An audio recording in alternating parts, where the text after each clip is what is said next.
Delhi NCR के लोगों के लिए राहत भरी खबर है। राजधानी की वायु गुणवत्ता में सुधार होने के बाद ग्रेडेड रिस्पांस एक्शन प्लान यानी ग्रेप के स्टेज 3 प्रतिबंध हटा दिए गए हैं।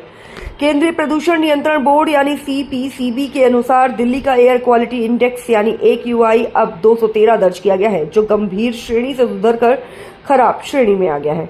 वायु गुणवत्ता में सुधार को देखते हुए राष्ट्रीय राजधानी क्षेत्र और आसपास के क्षेत्रों के लिए वायु गुणवत्ता प्रबंधन आयोग यानी CAQM की उप समिति ने समीक्षा बैठक की। IITM और भारतीय मौसम विभाग यानी IMD के पूर्वानुमान के आधार पर यह निर्णय लिया गया कि आने वाले दिनों में AQI के फिर से गंभीर श्रेणी में जाने की संभावना नहीं है। इसलिए ग्रेप के स्टेज 3 के तहत लागू सभी कड़े प्रतिबंध तत्काल प्रभाव से हटा दिए गए हैं।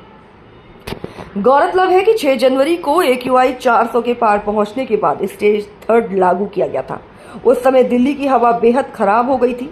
9 जनवरी को AQI 434 पर पहुंच गया था, लेकिन लगातार लागू किए गए प्रदूषण नियंत्रण उपायों के बाद 15 जनवरी तक ये घटकर 213 पर आ गया। हालांकि स्टेज 3 हटा दिया गया है, लेकिन ग्रेप के स्टेज 1 और स्टेज 2 के सभी नियम पहले की तरह लागू रहेंगे।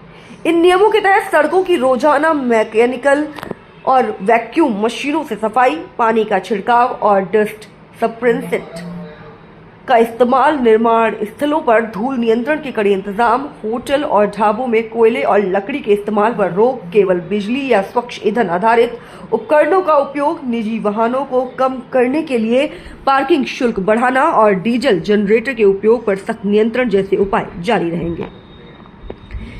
अधिकारियों का कहना है कि सभी संबंधित एजेंसियां लगातार निगरानी रखेंगी ताकि आने वाले दिनों में दिल्ली NCR की वायु गुणवत्ता फिर से खराब न हो और प्रदूषण नियंत्रण के उपाय प्रभावी ढंग से लागू किए जा सकें।